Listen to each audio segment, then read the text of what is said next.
Okay, hello. Excuse me. Welcome to the British Library. My name is Helen Melody, and I am lead curator of Contemporary Literary and Creative Archives, which is a very long job title, but basically means that I look after literary collections, including the Kenneth Williams archive, which date predominantly from 1950 onwards, so 20th and 21st century material. I don't want to take up too much of your time because we've got lots of interesting speakers to hear from, but I just wanted to say a little bit about the event and why it's here at the library. So Kenneth Williams, obviously very well known, doesn't really need an introduction, but his work as an actor and as a comedian mean that he's very well known, especially in Britain. His involvement with shows such as Just a Minute and Round the Horn and the Carry On films have made him an iconic figure in British kind of cultural life.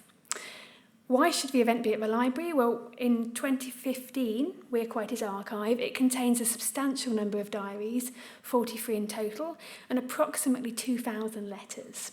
He was quite a careful correspondent, so he would save copies of his own outgoing letters as well as incoming ones. So we have an interesting side to that. It's also particularly appropriate because of the location of the library. He lived in this area, he grew up in this area, so there's a nice London connection as well. The archive is very exciting. It builds on a lot of what we have in our collections already, and diaries in particular are very interesting. They provide a really nice insight into both a personal and a private persona, and hopefully that's something that might come out a bit this evening.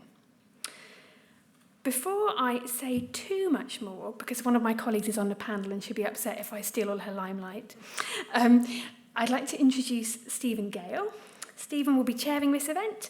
He has a lot of experience of chairing literary events. He's been involved with over 300 author events at a wide range of literary festivals, from Sydney to Cheltenham to Edinburgh and Paris. He's also worked in the theatre in England and Scotland and has taught at universities in Ireland and the US. So I will hand you over to Stephen to introduce our other speakers, but please do enjoy this evening's event. Thank you. Thank you. Thank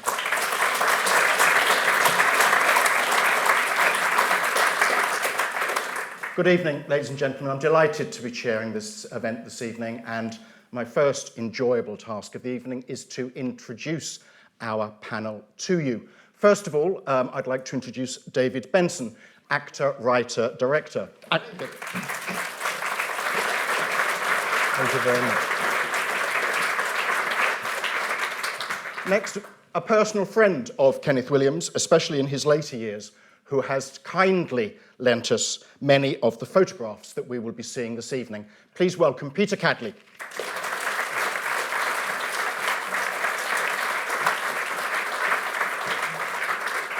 Next, someone who would be very familiar to you, who worked with Kenneth many times, not least, of course, as host of the BBC Radio 4 programme Just a Minute. Please welcome Nicholas Parson.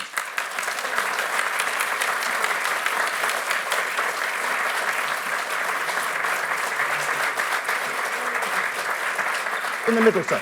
In the middle. Good evening. Thank you for coming.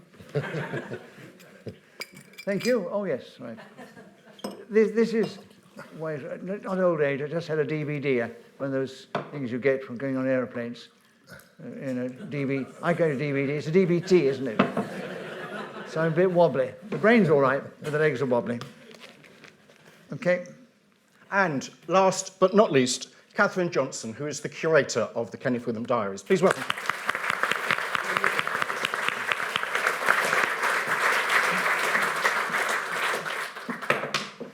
To begin, we're going to begin with the first of a few audio clips that we'll be hearing during the course of the evening. Could we have the first clip, please?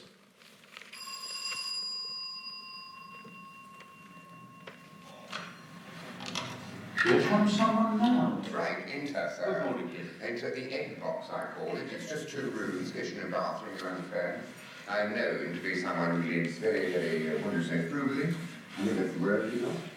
And I love food. Now, there's not much room, but make yourself at home as best you can. From this window, if you come across here. Little extract. That's it. What on earth was that? Clip of Kenneth Williams, just to remind us who I it know was. it was Kenneth Williams. I recognise his voice, but where was it from? His flat. It was a recording that was made in Kenneth Williams's flat in 1978 with Johnny Morris and Percy Edwards, the animal impersonator. And they started in the flat and then went on a long walking tour all around London, which was done as a radio programme, and thoroughly entertaining it is. So it's that doorbell is the sound of Kenneth Williams' actual doorbell, and it takes us into his flat. You don't look at all convinced, Nicholas. That was much more amusing than... David, I think we're going to open now with, you're going to read a little bit from the diaries. Yes. These are 2-3 extracts from the unpublished diaries, which, as Kathryn will tell you, is the material that we've been mostly looking at here to read from, stuff that isn't in the book that was published in 1994, but is in the collection. And these are just some fairly typical Kenneth entries from 1967, the first two. Got up feeling absolutely dispirited, and it lasted and lasted. Went to the bank with form for money signed by Musgrove, his doctor. Then to Eads' office for interview with Edward Wade of The Observer. The usual honesty stuff and caring, the mask of the clown, etc. Joan Sims was there and we all chatted. Back to the flat for lunch, and then sallied forth to Jaeger in Regent Street for the shirts, and saw Peter Schaffer trying on suits. He said, "My dear, I've become a peacock, no less." And he told me he was going to the Virgin Islands. I don't really like him very much. Left him and Ye, because they don't stock these size 14, and went to Aquascutum, where I was treated very well indeed, and got 2 very nice shirts and a rather lovely tie to go with it all. Then walked back to the flat. The sinus is playing me up, pressure against the ears and great headaches. Came home and used nasal spray capsules and took Disprin. It cleared it. John Hussey came over at 6:30 and we went to an atrocious double bill at the local cinema. Some rubbish called Viking Queen with Donald Houston being outrageously bad. Neil McGuinness wasting his time too. A ridiculous film, rather like a bad carry-on. We walked back together and said goodnight at 11 p.m., and I went to bed at about 12. Next day, bright, sunny. Got up feeling much better because of a good night's sleep. Musgrove's secretary phoned, offering me 5:30 tomorrow, which I accepted because I wanted to look at the ears. Decided the belly is getting too much, so I'm fasting today. No food at all. Just the odd coffee, nothing else. It'll be interesting to see what I can get down to. Rang Rona Anderson, and we had a long chat. I told her about The Observer doing an article on me, and she said, "I think this is your year, don't you?" And I suppose it's true. It has seen the fruition of an awful lot. She said Gordon was out and that he would ring when he came in, but he didn't. Then short one from 9th of September 1964, where he's with a stage manager from a show he was in. Nora didn't care much for having to stand in the kitchen and eat boiled eggs. But I pointed out that the drawing room had been cleaned, and I didn't want it disturbed, nor did I want to have the ashtrays dirtied. 29th of March, 1970, an evening with Gordon and Rona Jackson watching television. This is a sort of a rebuttal or a riposte to the idea that this was the golden age of television. Not according to Kenneth. We watched the Schumann film on TV called Papillon, starring John Stride as Schumann. It was written by a man called Dennis Constanduros, and he seemed to be doing a rewrite of the Barretts of Wimpole Street a la Bittersweet, all novelette-ish and trivial and totally banal. Utterly vulgar and stupid. Stride is a dreadful actor, but here he was monstrously miscast. Then we saw some trite, crapulous documentary by Tommy Steele in the London I Love vein, full of bogus sentimental nostalgia for Bermondsey, etc. Could only take 10 minutes of that. Switched to Hattie Jakes in a comedy series called Charlie's Grants, written by Wells and Fortune. It was a very nasty and unfunny, corrupt little piece.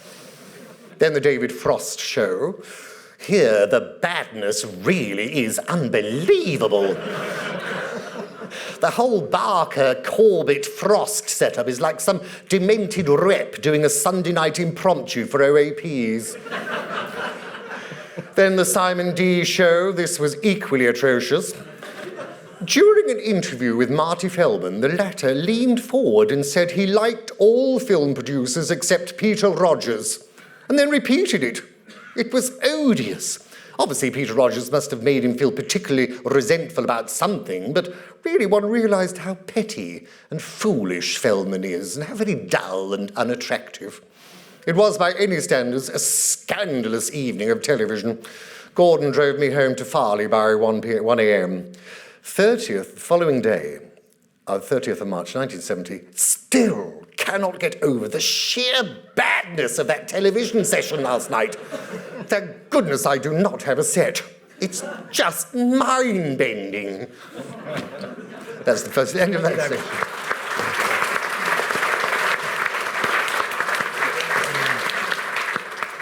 Kathryn, could I mean, this is, David's read so beautifully, this is the sort of the Kenneth we know, I suppose. Yes. But can you just, with bearing that in mind, can you just sketch in very lightly for us why the library thinks it's important to purchase this archive? Well, my particular title is I'm the curator of theatrical manuscripts, but I also was the only person at the time that we were offered the Kenneth Williams archive who was old enough to remember Kenneth Williams working on The Great Days of Round the Horn. Not quite the first run, you understand, I'm not that old. So I took this up. And the library, what we're now doing, my particular department, is contemporary British collections, and contemporary really extends from 1950 to the present day.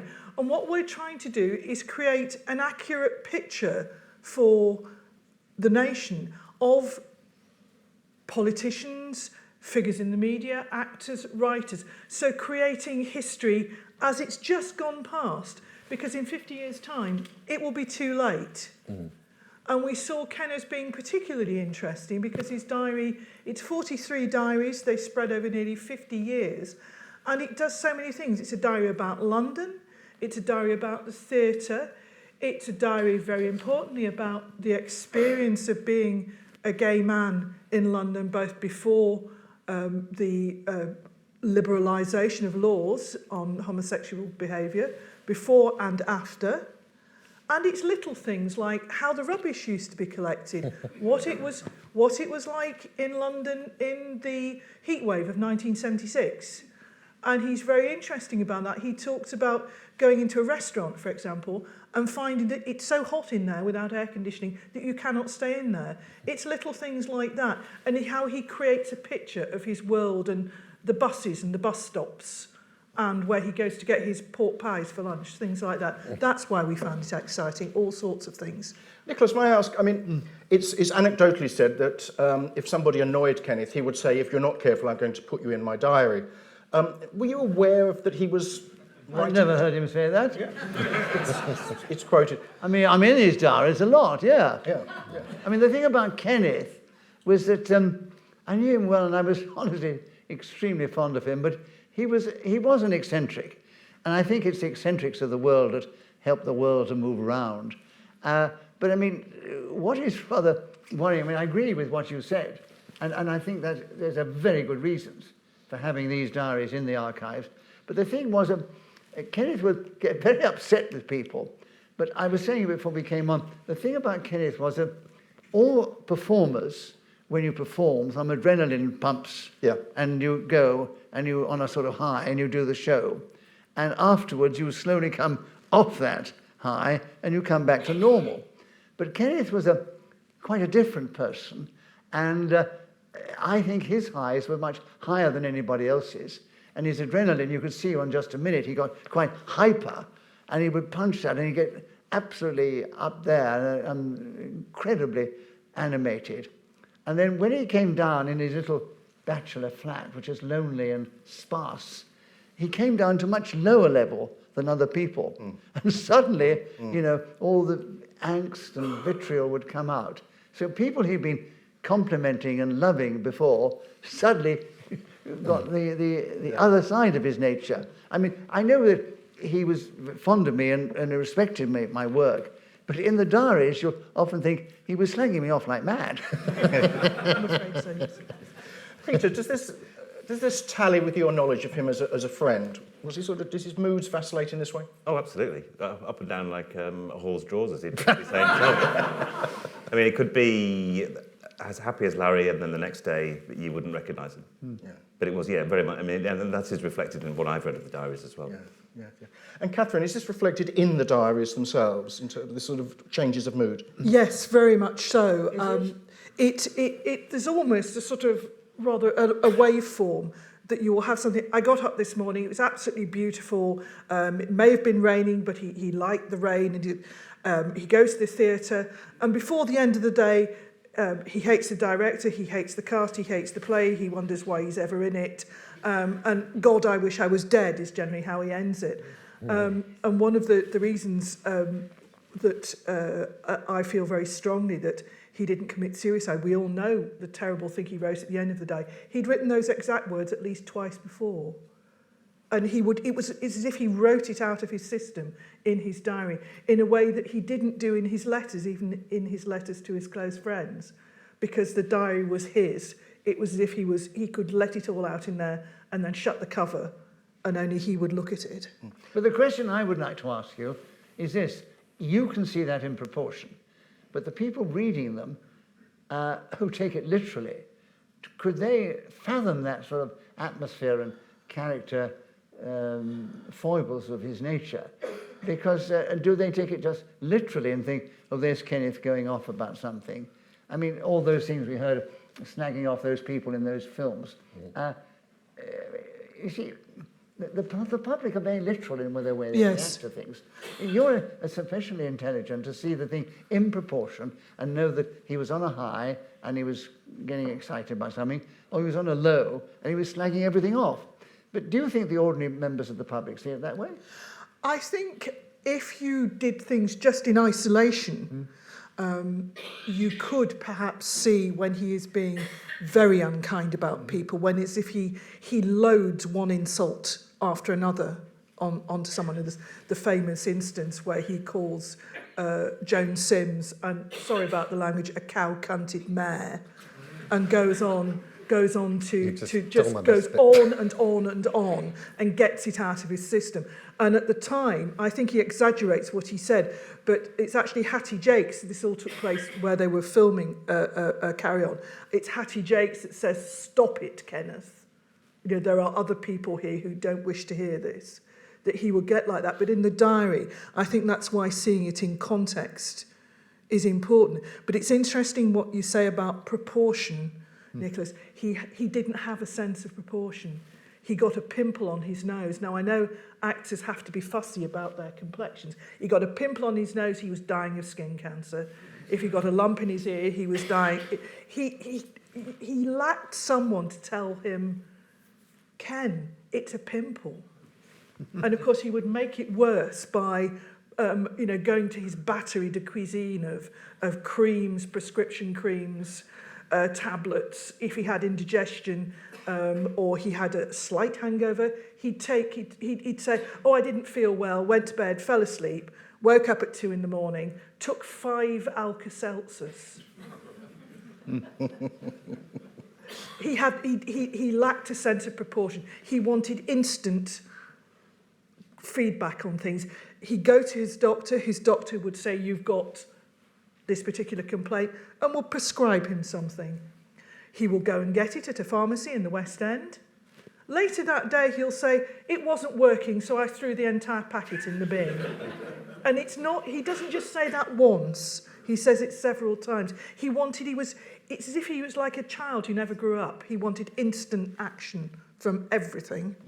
And Peter, again, does this tally with his behaviour away from the diaries? Oh, yes, very much so. Yeah. Yeah, I mean, I suppose the best example would always be you go out to a restaurant And if he was in the mood to be Kenneth Williams, he would be Kenneth Williams. If he wasn't in the mood to be Kenneth Williams, he would sit in the corner and be very quiet. And then people would be, no one's recognised me, and then suddenly would be kind of Kenneth Williams again. Yeah. So it was always very, very up and down. It depended on the mood he was in. Well, I just remembered there was a restaurant in Gerrard Street he used to go to regularly.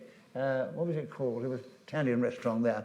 And sometimes he would go in there, and suddenly he was in a very flamboyant mood, and he'd take off, and he'd literally put on a performance. And then everybody in the restaurant was enjoying his activities and comments and everything. He was... I remember when we did Just a Minute, sometimes we'd all assemble, because we used to get together about half an hour beforehand, and we'd be in this sort of green room waiting to go on. And suddenly, Kenneth was getting obviously hyped up, ready to do the show. And he would suddenly go, and he started to tell us stories about something from his private life, which were quite hilarious, incredibly vulgar. And he had us all, the rest of the team, in absolute stitches. And it was quite outrageous. But you knew we were performers. We knew Kenneth was going off about something and getting himself in the mood to go out there and perform. Yeah.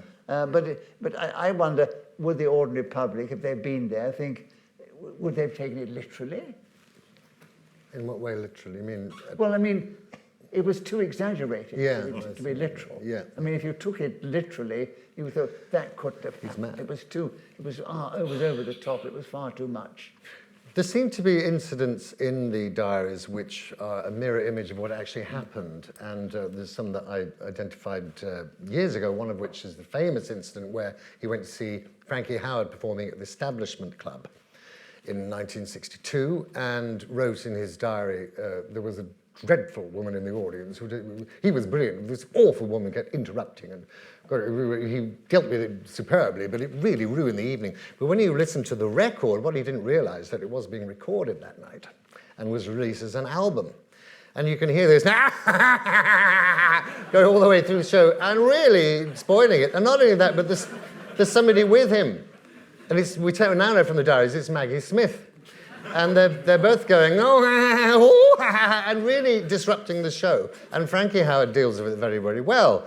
And claimed he couldn't ad-lib, but he does throw some quite good zingers at Kenneth, saying, listen, there's something you don't see very often. One comedian laughing at another one, you see, and writing all the jokes down at the same time, you cheeky devil, yes, and all that. And it's entertaining on the record, but when you hear it, when you think about it and read the diaries, Kenneth has turned that completely on its head, taken himself out of the picture and made some imaginary woman the assailant on the night. So how much do you trust anything that's in the diary once you know he's told a lie once? Kathryn, can we learn anything from the appearance of the diaries, from his writing and so on? Yes, and if I just come out of the way so I can point to things. This shows, not those in the background, that is one of our offices. It's not that big a diary. As I say, he wrote 43 diaries, starting out with the pocket ones, which you can see in the middle. And we've got one of those in our exhibitions at the moment. It's one of the ones that shows when he was appearing, I think it's an Arts Council tour in Swansea, and he was understudying Richard Burton, and his main job was to bring Burton beer from the pub next door to the theatre.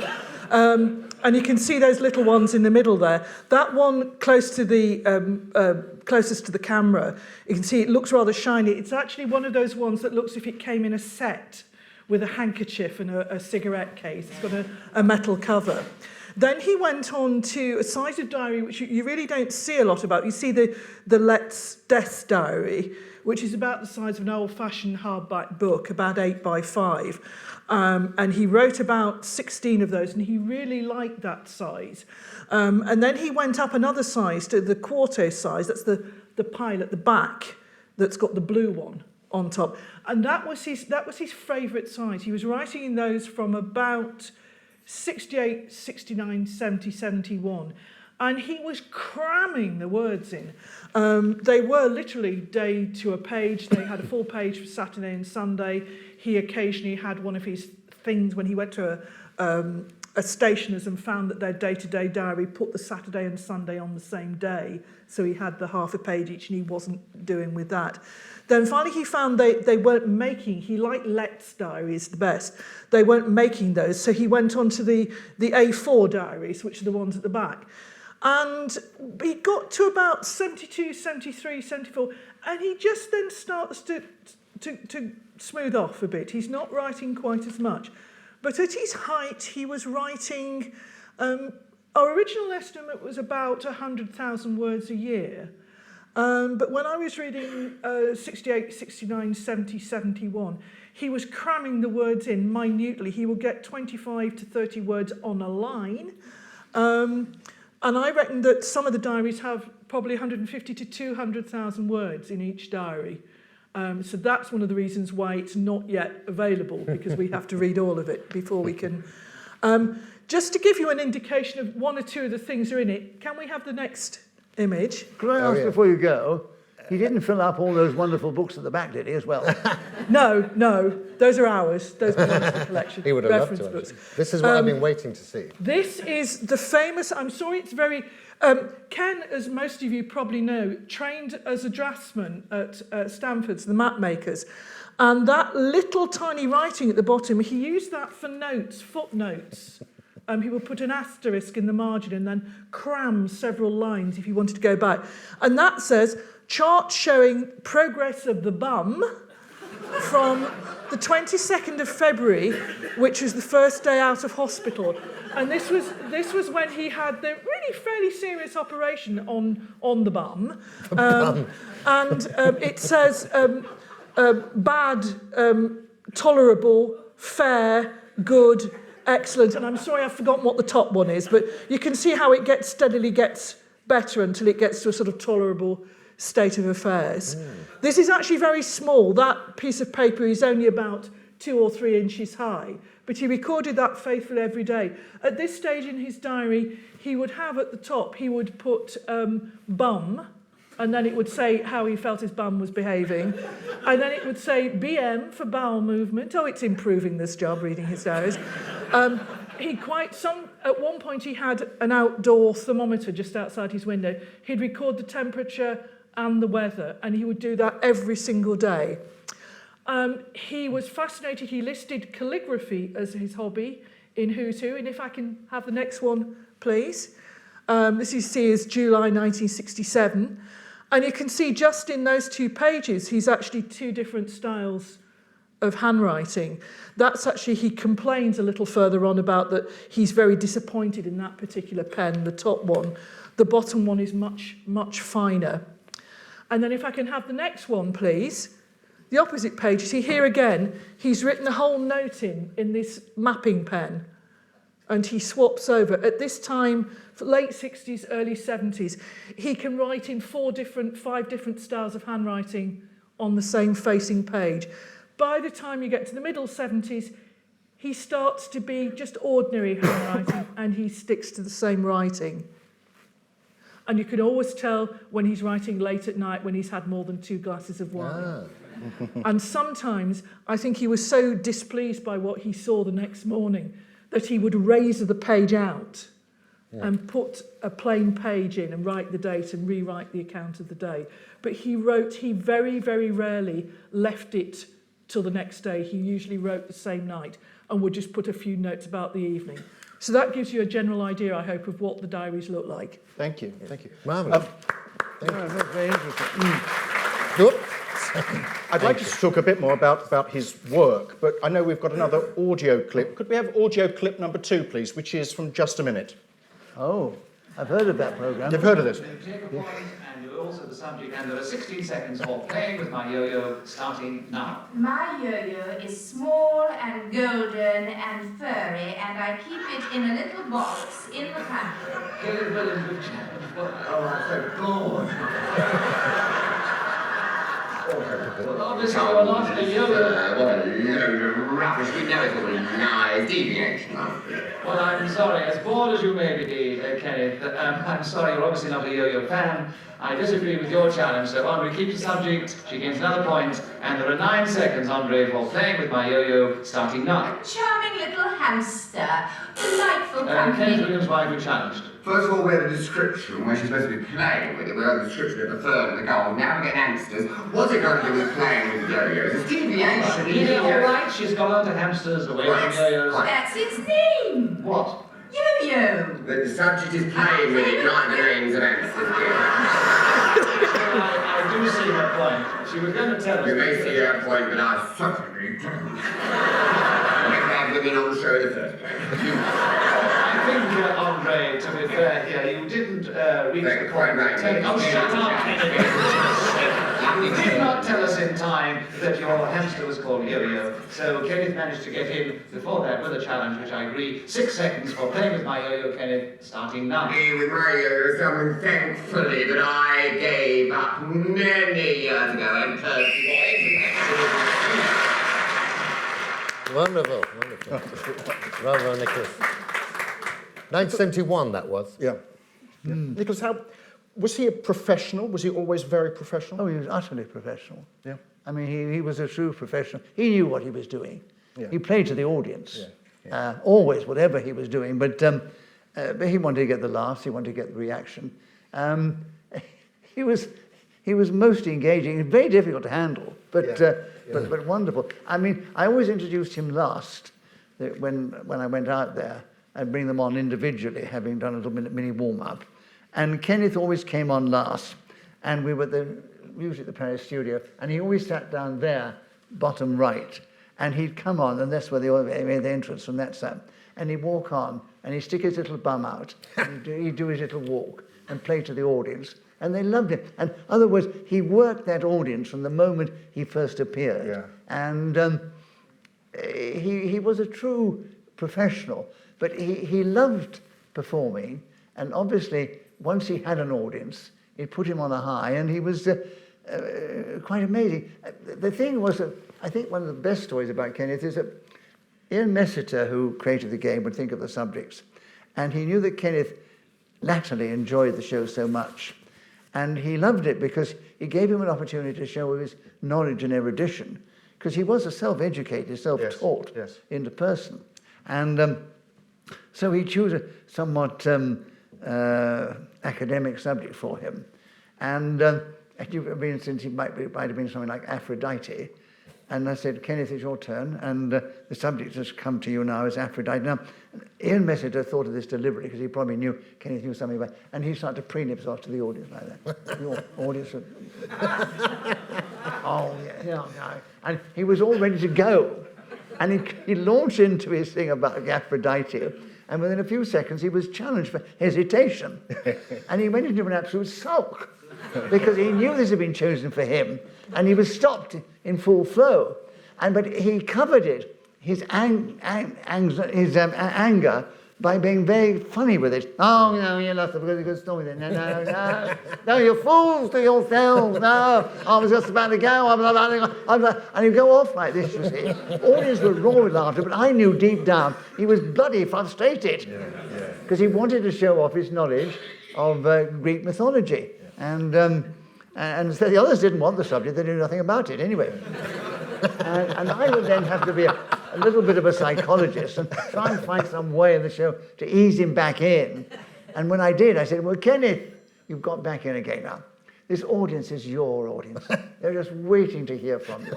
And he'd try to preen himself again. And I'd, start to caress his personality. And then he'd off again. He was a fascinating person to work with because he was so mercurial. You never knew what he was going to do next. And can I ask something? One of the things that's always fascinated me and puzzled me is that you listen to a clip like that one and then read in the diaries, I don't have the actual extract that goes with that clip, but he says, I went home feeling I was shouting and bawling as if I cared about all this, and I went home feeling suicidal, pushing my way through all the people outside. And so it seems like it's funny, it's a wonderfully funny, explosive performance, and yet it's almost, is it real or isn't it? That's the real problem, I think, that I've never quite managed to figure out. Is that the real kind of sounding off, Or is it an act? No, that is real. That is Kenneth. That is Kenneth, because I mean he lives on a different plane from the rest of us. He became absolutely hyper, but this is his personality. I mean, he obviously wanted always to be a performer, but once he got going and became successful, it was essential to him, like just the story I've just told you, that once he was going and was about to show off, and we were stopped in full flight, he couldn't handle it really, and he covered it by being very funny and outrageous in his reaction. But so what was your question? Well, it was almost as if in his diary entries he seems to be saying, I revealed too much of myself there. You what? I revealed too much. It's as if he's saying... Yes, he did. He knew that. I shouldn't... he was so ashamed because he'd let out something that he didn't mean to. He'd shown his inner demons. Yes. And got laughs from it, but... But he had to do that in order to express himself. Yeah. I mean, this was Kenneth. I mean, he was I don't know what the psychologists would say, but he was in a way, a bit of a split personality. There was the depressed side. And the way I saw it was, I think I mentioned already, he'd get on absolutely hyper in the show and be very funny as well. And then he'd go back to his little lonely, sparse flat, and he'd come off this theatrical, emotional high he was on, and he'd go lower than any of us. And then the other side of his nature would take over, and all the angst and vitriol would go into his writing, and he'd slag all kinds of people off who were his friends, including me. I think you've got some readings that illustrate this very well. Yeah, let's do some... these are related really to work situations. There's quite a lot here. I won't do them all, actually, unless they're going really well. But one from 1954. One from 1954 where he's in rep. He'd obviously been told, go out to... This was before he became a big star, just before Hancock. And he was doing a bit of rep. And he says, it seems incredible to me now that I have come through 6 weeks of this kind of purgatory. I'm genuinely perplexed as to how I have come through it. A team of people for whom I have practically no affection whatsoever. Plays so wretched that I blush to think I've helped to propagate them. And a kind of acting which is so dirty that I mentally vomit. This lesson has been learned. Proximity with such muck is dangerous. It is also futile artistically. One achieves nothing. One is in danger of losing everything. How right everyone was in London. What a fool I was to venture near such crap. And then we come on to Captain Brass Band's Conversion, Bernard Shaw play that he did in 1971 with a very good cast, including Ingrid Bergman and the actor who Joss Ackland, yes, Joss Ackland and others. And he, as you can see, the passage of time hadn't mellowed him. But two extracts that contrast. First house went well, and the second house went wonderfully well. I was especially good in the opening scene. I'm always best.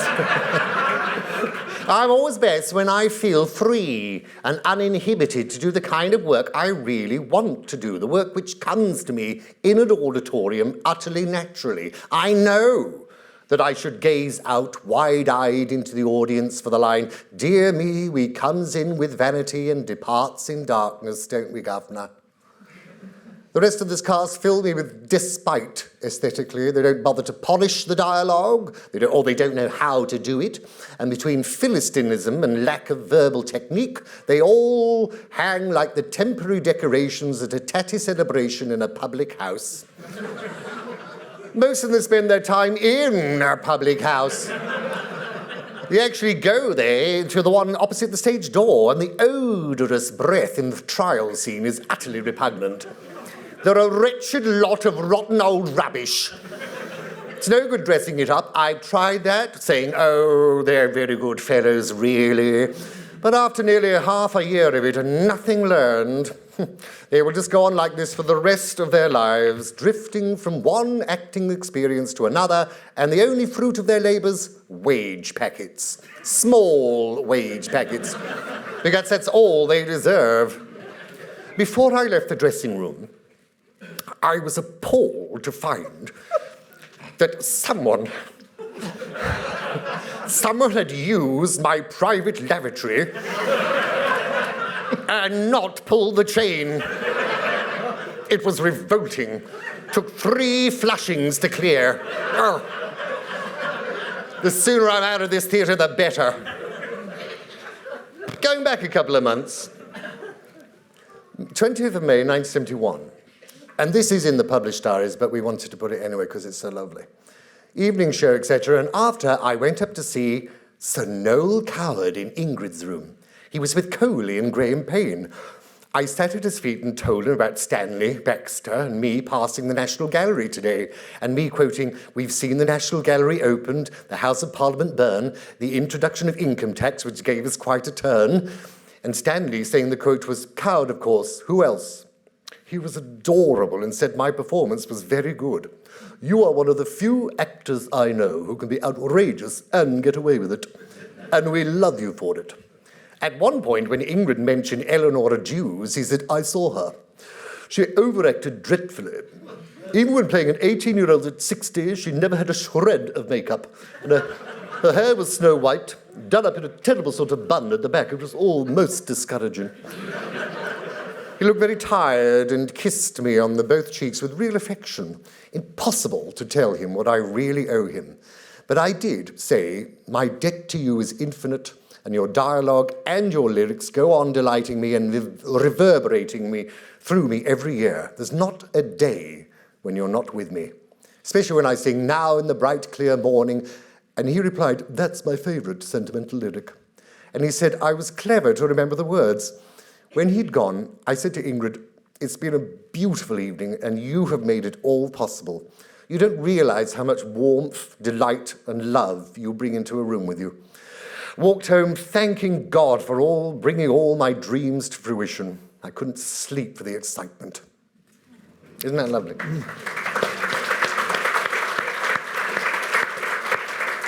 There is, we do have these extracts that you referred to earlier, Kathryn, about Joan Sims and the Carry-Ons. Do you want them? Do you want them? Yes. Okay, right, you can. Well, Very good. of course. Well, it's 1967, which I see, which of the diaries are there from 67? There was one you showed earlier. It was the chart was from 67. 27th of September, 67, he's working on Carry On, Don't Lose Your Head at Pinewood. Left 7:45 deliberately late, meaning his flat. To hell with it. When I got to the set, Gerald Thomas said, "You're late."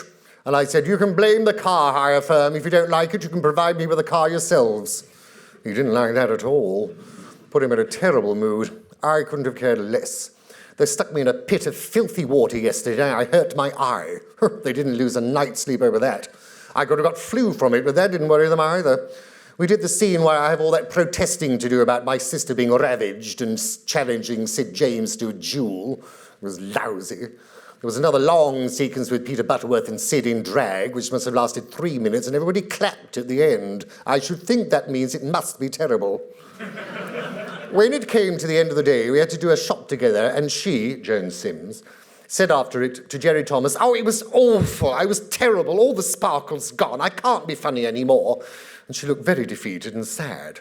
I felt quite sorry for her. I went to her dressing room after and apologised. She was completely ungracious. One of those, "Well, thank you, but it's about time" reactions. No mention of her own rudeness to me at the table. No word about the crushing effect of her remark on the feelings of a person who is trying to be funny. And then the last of these. 2 years later, after having said, "I will certainly never work with that creature again," in 1967, 12th of April 1969 on Carry On Camping. At lunch, I had the great shouting match with Joan Sims. Her patronage and assumption at times that she should tell me what to do is intolerable. I shouted, "You cow-cunted mare!" And Hattie intervened and told me to stop it. Afterwards, Joan apologised, and then, of course, I apologised as well, and suddenly I remembered that it has all happened before. I loathe her standards and her mouldy respectability, but not her personally.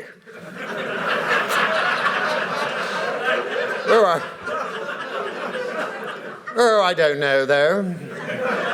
I don't like her either. Not anything about her, really. And there's a note here, less than a week later, Kenneth was working with Joan Sims again, recording a radio comedy, and wrote in his diary that she performed brilliantly and was a great asset to the show.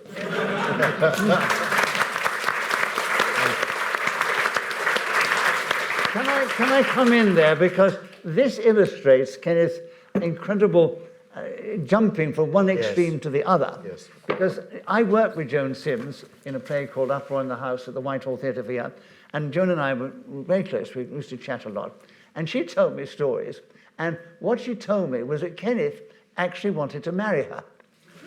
Yeah, because you read that. Kenneth actually proposed to Joan.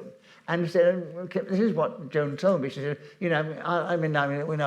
we get on very well. I mean, I'm not going to do the impersonation because he does it so brilliantly. But he said, that they got on very well. They had so much in common. They came from the similar backgrounds.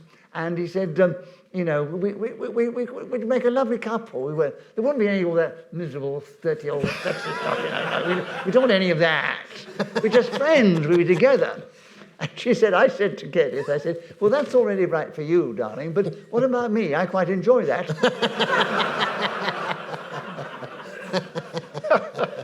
And so it shows you the extremes to which his personality and nature would shift him. Yes. There he is slagging the girl off like mad, and yet he actually proposed to her. Yeah. It was a very serious proposal. I mean, what is important about that, and you've already said that he changes the context, that if you look at the other books about the Carry On, and Ken mentions it himself, though he sort of puts it in as a little detail, is they'd had a really difficult morning. They'd had technical faults after another. It was cold, it was miserable, and they were all bored and tired, because it was like working on a slave farm. They were beaten through the scenes.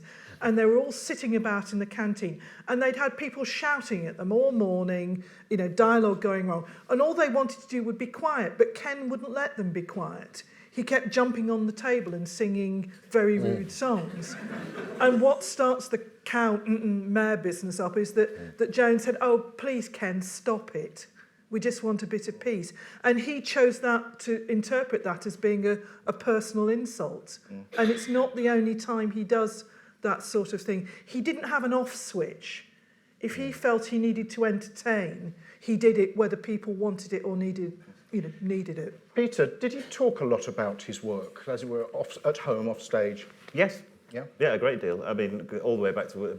used to particularly like talking about working with Orson Welles. I remember that a lot. And how much he hated doing the Carry On films. But he hated doing it? Yeah, but then the next breath it would be how much he loved doing the Carry On films. So it seems to be... what did he say about... Sorry, in the diaries he's quite rude about Orson Welles, as you would expect. What did he say? Did he maintain that attitude to him? I think there was a certain amount of respect there, but yeah, he wasn't particularly nice about him, shall we say. No, shame. Yeah.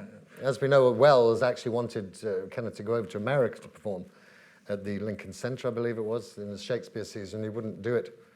He said, oh, no, I don't got those aeroplanes, toilets, the constipation's dreadful. No, I couldn't possibly, the water, you see. But he wouldn't do it. But there is a story, of course, that he was not allowed to go, but that's a whole other thing that we'll discuss another time. Because, the way I see it, having known Kenneth from the very early days when he had his little, when he lived at home in Marchmont Street, is Kenneth, when he started working, had aspirations to be taken as a serious actor. And he was a very good actor.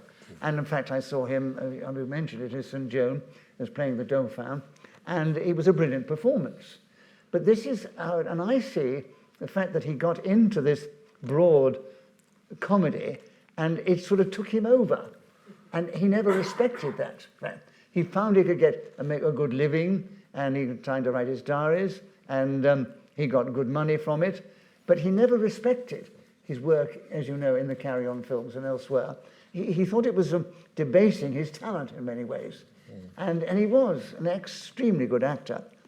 I mean, there's the story about... am I boring? Of course not. Yeah, I saw in the Dover, and Dennis Main Wilson, who was in producing and directing the Hancock's Half Hour, came to see him, and Kenneth told me, he said, he came out now, he said, I'd like you to come and be in the Hancock's Half Hour, and you'll play some of the character roles. No, he said, no, I don't do that. I mean, I don't know how he did it, because I leave usually with impersonations.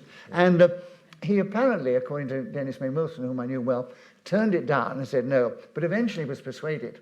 And of course, what actually happened was, Gordon Simpson wrote the most wonderful dialogue, and they wrote this character role for Kenneth. Yeah. Well, not for him, but for Kenneth took it on. Yeah. And the thing was, Kenneth, as an actor, took the role and gave it such embellishment and made it such a wonderful, memorable character.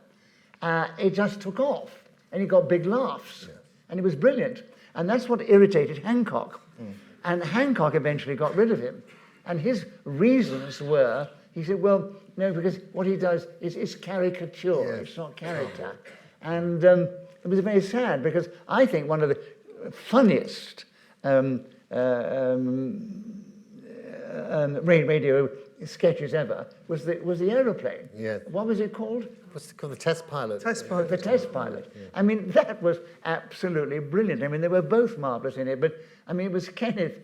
It was hilarious. I think. I mean, I could listen to that again and again. It brilliant was writing as well. But you see, Hancock didn't want that. It wasn't only that the man was getting big laughs, but he didn't want him to get big laughs in that way. Hancock was the most brilliant timer of a line ever, but he wanted it much more subtly to demonstrate it. I'd like to talk a bit more about his private life now. Yeah. Did he talk about his private life much? Oh, never. Never? Oh, no. You guessed a lot about it. I mean, one of the stories he told about a certain writer whom we know, I laugh about it now. I don't want to go into the detail, but he said, he was telling us all before we went off, just a minute, he said, and then he said, we were in this room, he said, in the hotel, and then he came in the room.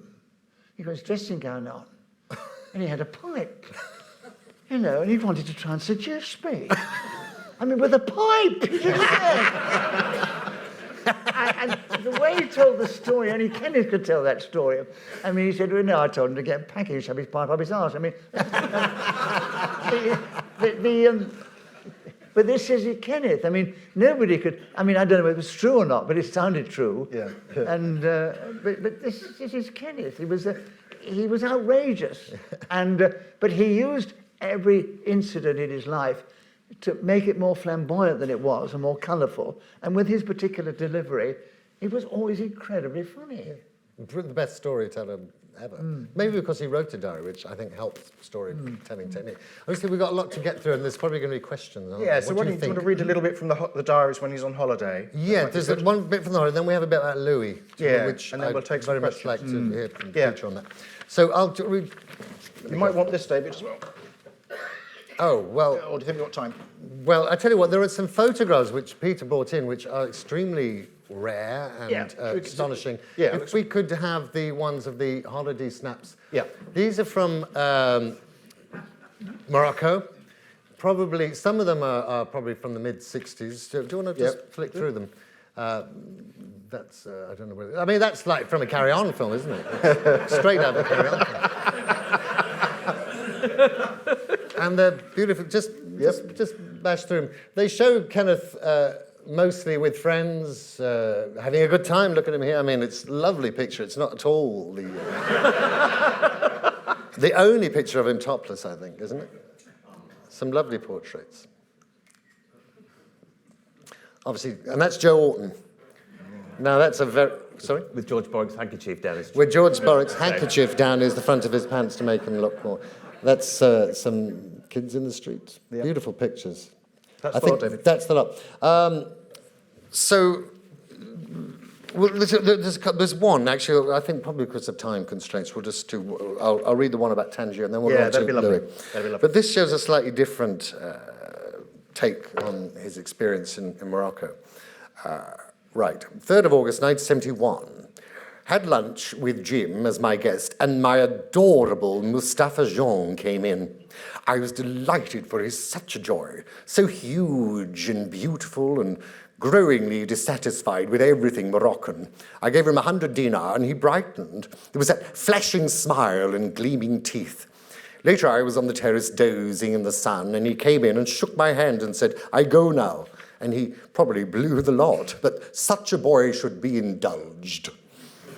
At 9 o'clock, went out to the Memora, and Jimmy gave me a good dinner, and that Paul, hairdresser, and Tom, acid queen, were there. And 2 slobs who turned out to be lions, couriers, revolting. Then at 12:30, George Borick, Jimmy's, George, beg your pardon. George said, well, we're leaving now, goodbye, don't rush your drinks, you may stay as long as you like, bye. I was amazed. I was invited by Jimmy to dine there tonight and be his guest, and when I go, he barely speaks. And the partner, George, is delegated to say good night. It was practically good night and fuck you. So that's one of them. Do you want? I'll go on to the Louis one now. Yeah, do the Louis. This is from sometime. No, actually, it's a few weeks later, 1971, and it's fairly typical of his relationship with his mother. At about 12 o'clock, I walked up to Louis, conscious of all the usual staring. Oh, God, it drives me mad the way they stare and whisper my name, especially when I'm tired. I started to feel suicidal. At Louis, she said, you're very quiet this morning. And I said shortly that I'd slept badly. I walked back. The eyes look worse in the mirror. Went to bed but couldn't sleep, just lay there thinking, the brain droning over the endless problem. Where to go? How to live? Would it all be easy if I didn't have to support Louis? Then the guilt of all that, knowing how heavy her afternoon will hang, knowing that afterwards I will say I should have stayed and filled those last days with consideration. I should have found more time for her. I should have learned not to shudder at the unceasing banalities on those days when I am tired. Oh, it's the tiredness that does it. Tiredness causes great damage. The utter irony and tragedy of it. Her in her flat, me in my flat, both unhappy and both alone. Both given to weeping, her because she cannot comprehend, and me because I do. The weeping will never be done. I rang Louis and I said, instead of sitting alone, why don't we go to the pictures? And she agreed. We went to the Odeon Edgware Road, and I have never known such a rowdy or more disgusting audience. They howled derision at the screen. The film, Vanishing Point, was an immoral piece of filth, designed to show how the hippie drug-addicts and op-out people are lovely and the ordinary people as fascist thugs and the police as vengeful Nazis. It was unpleasant, corroding and disgraceful. I got on a taxi at Marylebone Road and saw Louis home, returned to the flat at about 10:45, read the papers, went to bed at 1, reflecting that it was at least a small victory that I didn't sit here just thinking of death. I honestly think there's one little passage there which is so utterly indicative of Kenneth when he says, and it shows that psychologically he knew so much, when he said about Louis being quiet there, not comprehending anything, and him being quiet there and knowing it all. Yes. What was the phrase? I don't know what he said. And, yes, that's right. And you had this feeling, it's, you see, this boy, the way I see it, if you're interested in psychology, there he was, born into a very humble background in Marchmont Street. His father was a barber, a really tough character. And this man wanted a normal son who would be aggressive and go and play football. And there's a famous story about when one day for his birthday, he gave Kenneth some boxing gloves. And Kenneth said, what are these for? He said, they're for you to put on and go out there and show you're a man. So he said, and I remember him telling me a story, he said, I just dropped them on the floor. I went upstairs to my bed. And you see, there he was. It must have been awful growing up with a father who didn't want him, didn't understand him, and he couldn't relate to. But then again, you see, it's not just the father. He was growing up at a time when the whole world was against gay people. It was illegal. Oh, no, I wasn't just talking about that. No, but I'm just saying talking about the fact that the psychology, the relationship between the father and the son, there was nothing there that could give him any strength and any role model that he could pursue. So he had this stress from his family background, and then the fact that he was obviously very creative and artistic in a family environment which had no concept conception of what this was all about, and trying to express himself and grow up. I mean, it must have been incredibly difficult emotionally for him. Yeah. You're going to say something, Peter. No, I'd just say, I think Louis comprehended a lot more than people gave her credit for comprehending, if I'm perfectly honest. She was a very bright button. Yes. I can think back when we went for, I don't think I'll be too indiscreet saying this, but we went for lunch after Kenneth's memorial service. There was a very famous actress sitting opposite me, and a lady sitting next to me said to this very famous actress, "Oh, I think you're amazing, absolutely amazing." And this very famous actress said, "Really, dear, so what?" And Louis had sort of she called me to the head of the table, very loud voice, said, "Peter, who's that over there?" And I said, "Oh, it's a very famous actress. Never fucking heard of her." Love it. Wonderful. There's a lot more we could discuss, but should we take a couple of questions? Yes. Yeah? We've got a couple of colleagues with radio mics. If you'd like to ask anything, do please put your hand up, but let them come to you so that everybody else can hear the question. Or shout. Yeah. Anybody like to ask anything? There's a hand right at the front, and there's one over on my right. Whoever gets there first. Yeah. Okay. This is a question for Kathryn. You're currently in the process of scanning all of these. Do I understand you're going to have to redact them because some of it is libelous to people currently living, or is that just a rumour?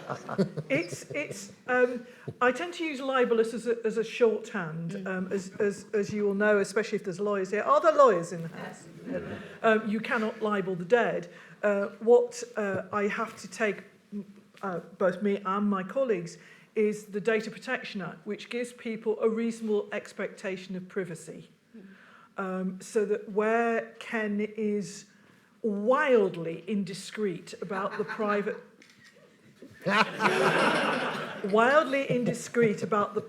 lives of people who are still living, we have to, people, Ken never said, he said, "You'll be in my diaries." He read selected portions out to friends, but he never read, I don't think he would have read these bits. So we have to go through them very carefully, check, are these people still alive? Do they have relations who could be hurt or insulted?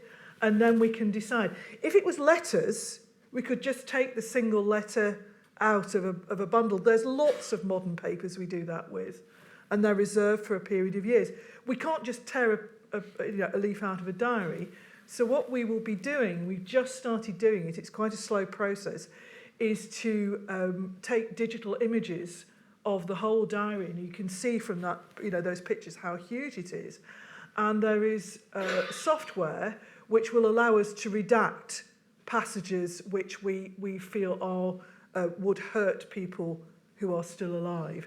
That I'm sorry, both the actual imaging and the redacting process is slow, I'm afraid. But as soon as we can get it done, we will make the material available. My rough estimate is that there are probably no more than 4 or 6 diaries, mostly from the earlier part of his life, which we will be able to make available entire. But after that, for a considerable while, it will be the microfilms. Okay. And the gentleman up on the right there. You mentioned that one of the things the diaries do will give a picture of gay life before and after the 1967 Act. Did he say anything in his diaries about his reactions to the passing of that Act? As far as I can recall, no. But you can actually tell, not within a month or a few weeks, but you can actually tell his attitude and his language changes. He doesn't say anything about it. Up to the passing of the Act, he uses a lot more polari and slang. Afterwards, not quite so much. And he will be far more liberal in describing gay parties and dinner parties and so on, because he knows it's not a matter of a legal imposition. But no, he doesn't say, Callooh, Calais, the wolf and the knacks have been passed today, sort of thing. No, so he doesn't talk about it specifically, but you could work out when it was passed just by his attitudes to talking about his friends. Any more questions? I can see a hand towards the back And there's a and a hand gentleman. over on my left.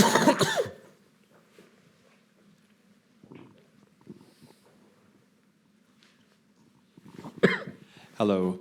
I've heard Barbara Windsor say in interviews quite a few times he kept his friends compartmentalised. A lot of them never actually met each other. I was wondering if any of the panel kind of have an idea of why that was, if it was a control thing and an anxious thing, just why that would be. Peter? That's hard to say, really. I mean, it was a control thing in some ways. I mean, as Kathryn said, when we were introduced by a mutual friend, and Ken invited me around to his flat and then spent an entire afternoon reading out as many derogatory things as he could about the mutual friend. as a test, shall we say. But yes, it was quite rare. I mean, I spent probably more time with Lou than a lot of his friends did, because Lou was fantastic, was great company. Yeah. But other than that, I got to meet Stanley Baxter, but I didn't really meet too many other, Paul Richardson and people like that. But yes, it was quite compartmentalised. Was that your experience, Nicholas? Was What? that he was compartmentalised his life? Did you get that sense? I hadn't thought about it, and now you've drawn it. Probably. Yes, probably true. I don't quite know how you define that. I mean, how is it expressed, being compartmentalised in your attitude? I think I assume if one has a certain set of friends, different set of friends who don't meet, they don't overlap. Oh, yes, I'm sure he reacted to some people with much more warmth and spontaneity than others, and others he tolerated and others he couldn't stand. But he had he had a thing where if he was with somebody, a close friend, and somebody approached who knew the friend, he would be furious. He hated that, which is an interesting psychological He was detail. interesting. He was, from a psychiatrist's point of view, a very interesting psychological case. Yeah. And he was a crazy, mixed-up kid in many ways, but hugely talented. Yeah. And I found him rather lovable in a way, but very difficult to handle. But like people who have something special, you can love them in spite of all their idiosyncrasies. Of course. I mean, it mentioned earlier that he claimed not to like being recognised, but you'd walk down the street and someone he'd say count to 10. So you'd carry on, then it'd turn around, and then every time the person would be, it's Kenneth Williams, he'd go, such a fucking cult. Sorry, I keep swearing, I do apologise. You didn't swear, that wasn't swearing. There's a gentleman over there, yeah.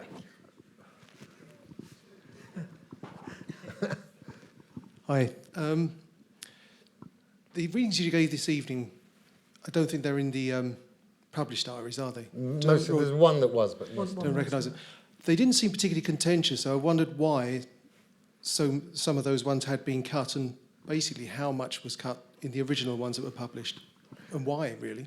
Well, I mean, Well, the ones, so really to you, I sorry, guess. yeah, the ones that you read tonight. I mean, I've chosen them very carefully. So not so that they were uncontentious, so that there was no issue that nobody would feel insulted or deeply personally hurt. But the ones that we will be redacting when we make the I keep saying microfilm, sorry, I'm very old. When we make the digital images of the diaries available, it's where it's talking about either people who are still alive and is a deeply personal material, or it's talking about people who are dead but who have family, who in some cases where he's talking about really extremely louche parties. Louche is probably a fairly mild word, where the people's partners, wives, children might not know about that. And we feel that, we consider every case on its own merits. So what we've read tonight is the stuff that hadn't been published. At the time, some of those people would have been alive. I mean, Joan Sims is no longer with us. And I think the Russell Davies diaries, in some cases you can tell he talks about people and he just uses an initial, whereas now you can see exactly who it is. And sometimes he will quote a passage, and you can read the passages either side, which sometimes put it in an almost entirely different light. But no, that's why they were carefully chosen tonight, so that they wouldn't get me and my department into a lot of trouble. Well, so with that in mind, with the Russell Davies diaries, what percentage of the real diaries is that? Is that like 50% of what you've got? I think more or less? Because it's still quite a lot. Rough calculation, I think at the time that the Russell Davies Diaries edition was probably no more than 15% at the most. Probably, it goes up and down depending where you are in the diaries, but probably no more than 15%. Because I think it was about 400,000 words. Of course, it's much easier to judge how many words are in a printed text than it is in a manuscript text, where the size, the number of words go up and down. And we reckon that there's about 4 million words in the whole diaries. I suspect there are actually more than 4 million. So the percentage which hasn't been, wasn't printed in that is, probably be smaller. But some bits he didn't count because they're very quotidian. He wasn't looking for, as I said once before, he wasn't looking for smut. But you don't need to be told a dozen times of the number of the bus he got back from the theatre to his flat. And he does enter that every single night. Very good for bus historians, if any of those are in there. There's somebody on the aisle here, gentleman here, had a question. Cheers. This leads on, so it's two questions. It leads on from the last one, so one to Kathryn. Do you think there's enough material to publish a second book of diary extracts? And the second question is to the chaps on the panel. When the diaries were published, did you go and look yourselves up in the diaries? Yeah. Yes and no is the answer to the first one. Yes, there would be, but you'd run the risk of putting isolated chunks in. And I think what makes it riveting reading, and sometimes very sad and very difficult reading, is the wholeness of it. But it is difficult to think who on earth is going to take on publishing 4 million words. But I would not particularly want to support the idea of having another greatest hits from Ken Williams' diary, I don't think. But I would have to leave those to the people who have the intellectual property rights in the diary itself. Can I respond to that question? I've never read the diaries. When they came out, I didn't want to read them. I thought that was a side of Kenneth, which was the dark and sad and depressed side of him. I wanted to remember him as the flamboyant, outrageous, humorous individual that I knew.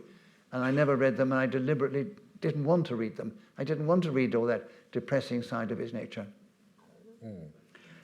I looked myself up, but only because this story that I wrote for Jack Honoré, I don't know if you know the story, but when I was 13, I wrote a story for a competition, and Jack Honoré sent it in, and he read my story. So naturally, I wanted to find out, did he say anything about me in his diaries on the day he read the story or during the selection process? And there's nothing in the published diaries. I was very disappointed, but thought, at last, Kathryn can tell me. And she finally produced for me the actual scanned pages that mentioned Jack Honoré in 1975, and there's no mention of me at all. But at least I can lay that to rest. He does say general comments about the selection process are very interesting, about what the stories he didn't like and the ones he did, and I'm very pleased that out of 150,000 stories, mine was one of the 5 he chose. But unfortunately, there's nothing either libelous or otherwise about me in the diary. Shall we take one more question, and then we have one... Oh, yes, Peter, I beg your pardon. The answer to that, did you look yourself up? Oh, yes, straight away. And then anybody else that I happen to know. And was that a pleasant experience? Yes, it was, but I look forward to perhaps one day reading the rest of it. Yeah, the unredacted. Yes. We take one more question, and then we have one last audio clip. There's a chap in the green had his hand up. Oh, I just wanted to ask, in the sort of latter stages of his life, his career, he was obviously a cult, and he was Kenneth Williams. So he became quite prominent on the chat show circuit, obviously because he was a great raconteur. I just wanted to know sort of how he viewed this, part of his career. Did he enjoy, going on the Parkinson's or did he find it a waste of his talents or anything? Well, he did, yes. I mean, clearly he always did them. I mean, there must be hundreds of Kenneth Williams chat show interviews, and he would always, like all his work, would write about them very negatively afterwards. But what you do find out, and I'm sure you've noticed this, is that he built up a repertoire of stories. So it would be, you know, what are the names of these stories? You know, The Beer in the Piano. The Beer in the Piano, all these stories, and he would... Edith Evans. Yeah. Edith Evans, he would say, so I went and talked about Edith Evans, the Grand Hotel, and I did that, and I did that. And it was a repertoire of things that he would tick off. And of course, when you saw him on these programmes, when he was still alive, it was wonderful. There he was on Wogan, you know, still telling these wonderful stories, and one never tired of hearing them. And I just thought he'd be there telling these stories forever. He starts out, the first approach he has from Parkinson, his agent, Peter Reed, says to him, you know, I've had this approach from Michael Parkinson. He said, oh, no, I'm not interested in that Great Yorkshire nit. But then he went on Parkinson umpteen times. And you see him, I think there's an instance where he's on with Billy Connolly. Yes. And he has, you know, Billy Connolly is rolling around, weeping with laughter. Yeah.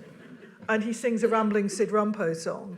And it's the whole audience. And he did that over and over again. But he had a repertoire. It was as if like a musician going on and playing a particular song. He would want to see... People didn't want to hear new material. They wanted to hear something about, you know, the big... But he was disgusted with himself for doing it as well. That's to answer your question. He would write in the diary very... Now, we're going to close in a moment with one final audio clip, which is number 5 in a moment, please. But David, do you just want to introduce this, the La Crêpe Cassette? Yeah, this is actually, I've got quite a rare video, which we can't show the video, so I've made a soundtrack of just this bit, which is the premiere performance of his famous song, Ma Crêpe Suzette, which he allegedly wrote, he put the lyrics together, and Gordon Jackson, Rowan Anderson's husband, decided on the musical setting, which is absolutely perfect. And there's a famous introduction. This is the first time he ever did it on the Kenneth Williams show, 3rd of December 1975, a week before he read my story on television, funnily enough. That's a coincidence. And this is what he has to say about it, and then we're going to actually hear that. It's about 4 minutes long, and we'll finish with that. I am worried about tonight. I've had my own TV show before, and it's not really worked, so this time it's make or break. Later, the show began with a packed house about 8:10, and it was a nightmare of changes. He was out of one costume and into another all the time, and it seemed I never stopped talking. The voice got more and more like gravel, and on the last note of the French song, it cracked. The house was a dream. I've always been right to reject all this good luck rubbish from the cast or anyone else. I hate it before the show. It's nothing to do with luck. It's God deciding to give you something. He gave it to me tonight. It was nothing to do with material or acting. He gave me an atmosphere of such love and affection that I couldn't go wrong. I was glad I invited no one. Play it. So it's the type of song, you know, Une chanson d'amour, as they call it, which if one of these Charles Aznavour hopes was doing it, it would all be, my next song is a song of love. And these unhappy couple, you know, they are, I would say, cross in love. He loves her and she loves him, but they cannot get, I would say, married, because they are too closely related. They are husband and wife.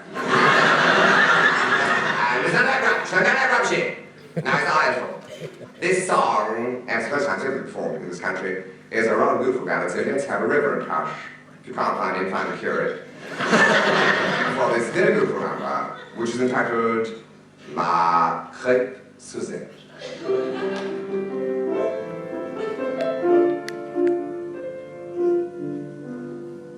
Les soirs qui me pensent, faites-vous je réponds les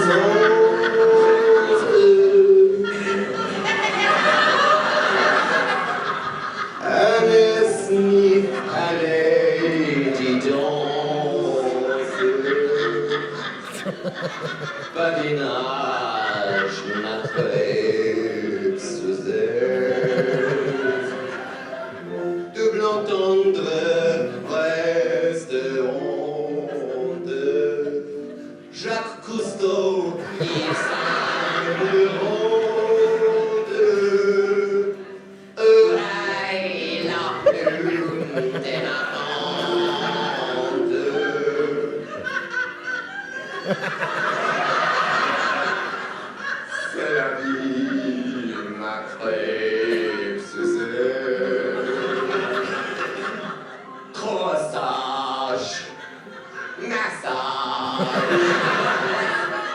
Frère Jacques, salaud, dans l'avion, perdu le classe. Fiancés ensemble, lorgneux de lingerie et de toilette. Le Gauloise cigarette, entourage, ma crêpe se sert. Citron, mirage, caramel, hors d'œuvre, brut et Chanel. Chez l'ange, Sacha Distel. Vieux élage, ma trêve se serre.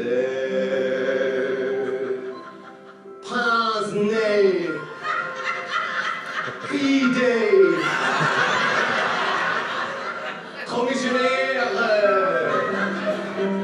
mon repos, Brigitte Bardot, je sens frontière, c'est le Norcadé. The French, not the South. Faut pas compris, espionnage, gruyère, camembert, fromage. Oh. Maja. Mayonnaise, all night. Garage. RSVP. Oh. My.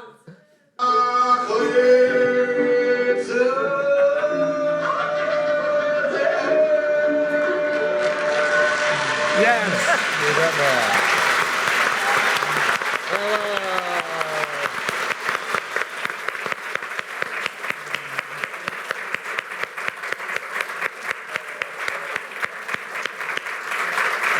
Wonderful.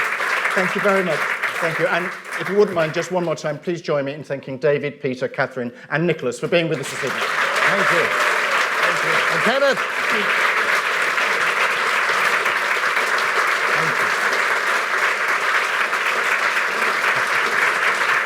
And we'll finish bang on time.